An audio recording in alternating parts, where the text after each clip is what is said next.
নমস্কার বন্ধুরা, আশা করি তোমরা সবাই ভালো আছো। আমিও ভালো আছি। দিন ভালো যাচ্ছে? ঠিক আছে। আমাকে আগের বারে একজন কমেন্ট করে জানিয়েছে, মল্লিকা রায়, যে আমার গল্পগুলো তার শুনতে খুব ভালো লাগছে। তাকে এর জন্য আমার ধন্যবাদ জানাই। ধন্যবাদ মল্লিকা, আমার গল্প শোনার জন্য। এরপর তোমরাও কেউ কমেন্টে নাম লিখে জানাবে, আমি তাহলে তোমাদেরও ধন্যবাদ জানাতে পারবো। আজ আশ্বিন মাস পড়ে গেছে। এখন শরৎকালের মেঘ, কাশবনে ফুল। এই সময় আমি ভাবছি কিছু ভগবানের অরিজিনাল ভক্তদের কিছু গল্প শোনাবো। স্টোরি ঠিক নয়, ঘটনা বলতে পারো। কিছু ঘটনা কত বছর আগে ঘটেছে, কবে ঘটেছে কিছু জানি না, আমারও শোনা, কিন্তু সেগুলোর মধ্যে একটা সত্যতা আছে, মন ছুঁয়ে যায়। যে ভক্তের ডাকে ভগবান কিভাবে আসেন ভক্তকে দেখা দিতে, সেই রকম কিছু গল্প পারলে আমি তোমাদের এই আশ্বিন মাসে বলবো। কারণ এই সময় তো বেশ পুজো পুজো ভাব, মায়ের ভক্তির সময়। তা তোমরা শুনো, আর যদি ব্লুটুথ লাগিয়ে শুনতে পারো তাহলে খুবই ভালো হয়। তাহলে দেখবে মনটা কিরকম ভালো হয়ে যায়। আর অবশ্যই তোমরা লাইক আর শেয়ার করো। আর নতুনরা যারা দেখছো তারা সাবস্ক্রাইব করতে ভুলো না। একটু লাইক শেয়ার করলে আমারও তো ভালো লাগে, তাই নাকি? তাহলে আমি এরকম একটা ভক্তের গল্প তোমাদেরকে বলছি। বৃন্দাবনের গল্প, শ্রীকৃষ্ণের মন্দিরের গল্প, শ্রীকৃষ্ণের গল্প। আমিও এটা শুনেছি কোথাও, তোমাদের কাছে বলছি আরো সবাইকে জানানোর জন্য। তোমরাও শেয়ার করো, তাহলে সবাই শুনতে পারবে যে ভক্তর ডাক কতটা শক্তিশালী, যে ভগবানও চলে আসেন। তো পূর্ণিমার সেই রাত, বৃন্দাবনে মন্দিরের দরজা বন্ধ হয়ে গেছে। আস্তে আস্তে বৃন্দাবন শহরের দোকানপাট বন্ধ হতে শুরু করেছে। আকাশে সুন্দর চাঁদ, বৃন্দাবনের শ্রীকৃষ্ণের মন্দির, রাধারানীর মন্দির, নিধিবন, সব চাঁদের আলোয় জ্বলজ্বল করছে। যমুনা নদী চাঁদের আলোয় চিকচিক করছে। আস্তে আস্তে দোকানপাটে সব আলো নিভে গেল, দোকানপাট বন্ধ হয়ে গেল। দূরে একটা দোকানে, পানের দোকানে, এক ব্যক্তি পান কিনছিল। সে পানটা কিনতেই দোকানদার পান দোকান বন্ধ করে দিল, কারণ সময় হয়ে গেছে, তখন রাত 11টা বাজে। সেই ব্যক্তি পান খেতে খেতে বাড়ির দিকে চলল। ব্যক্তিটি যেতে যেতে দেখলো দূরে একটা দোকানে আলো জ্বলছে, ছোটখাটো দোকান। ব্যক্তিটি কি করলো, দোকানের কাছে গেল, দেখলো একটা মিষ্টির দোকান। এক বৃদ্ধ ভদ্রলোক 2 হাতে লাড্ডু বানাচ্ছেন। তো ব্যক্তিটি বললেন, বাবা, রাত 11টা বেজে গেছে, এখনো আপনি মিষ্টির দোকান খুলে বসে আছেন? এবার বাড়ি যান, বিশ্রাম নিন। তখন বৃদ্ধ লোকটি বলল, দেখো, আমার কালকে একটা বড় অর্ডার আছে, তাই আমি সেই কোন বিকাল থেকে বসে বসে মিষ্টি বানাচ্ছি। এই আর কিছুটা বাকি আছে, করেই আমি বাড়ি চলে যাব।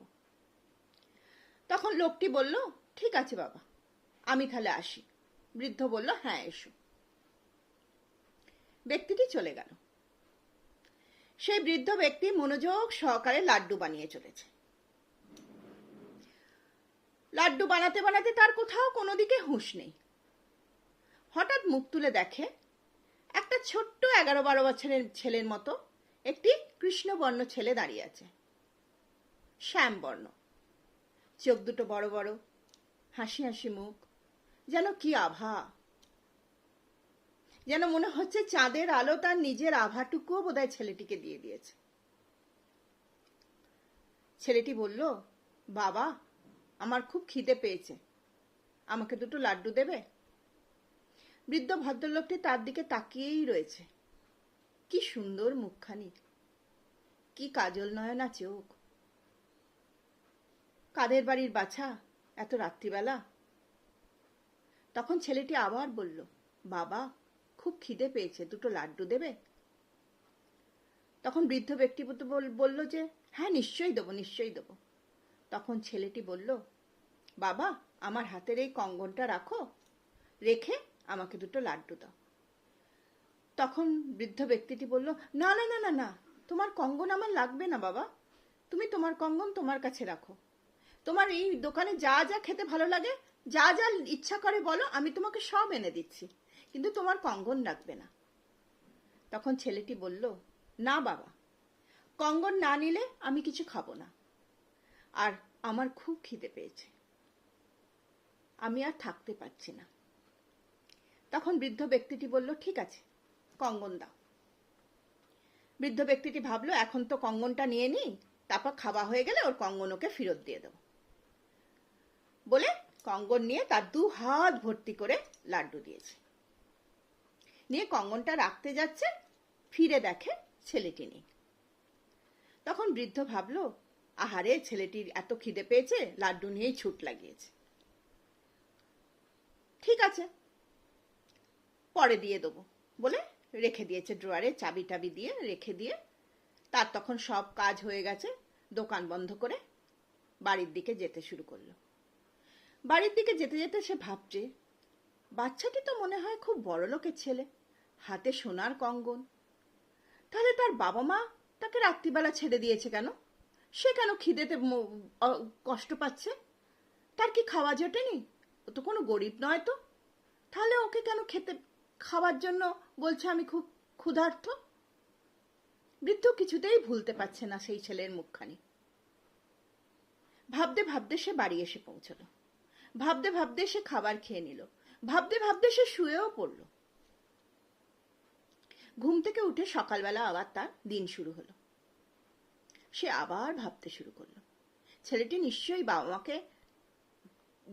বাবা মার কাছে যাবে, আর বাবা মা নিশ্চয়ই জিজ্ঞাসা করবে তোমার হাতের কঙ্গন কোথায়। তখন ছেলেটি নিশ্চয়ই সব বলবে, তাহলে বাবা মাকে নিয়ে ছেলেটি আবার আমার দোকানে আসবে, আমি তাহলে কঙ্গনটা ফেরত দিয়ে দেবো।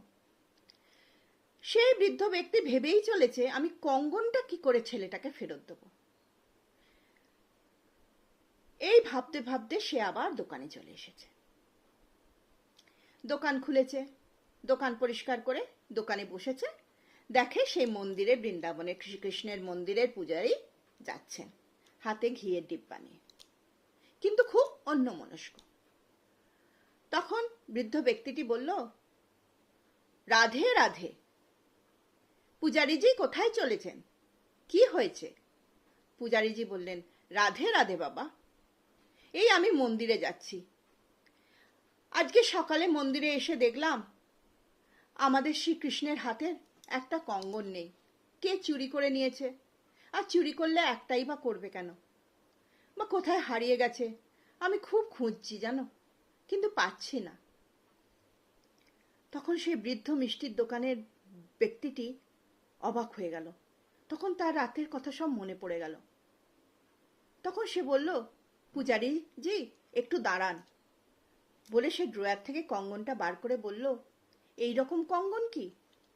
তখন পূজারীজি বললেন, হ্যাঁ হ্যাঁ এই কঙ্গনই তো, তুমি কোথায় পেলে? তখন বৃদ্ধ ব্যক্তিটি বলল, ঈশ্বরের কৃপা, স্বয়ং ভগবান আমাকে দেখা দিতে এসেছেন।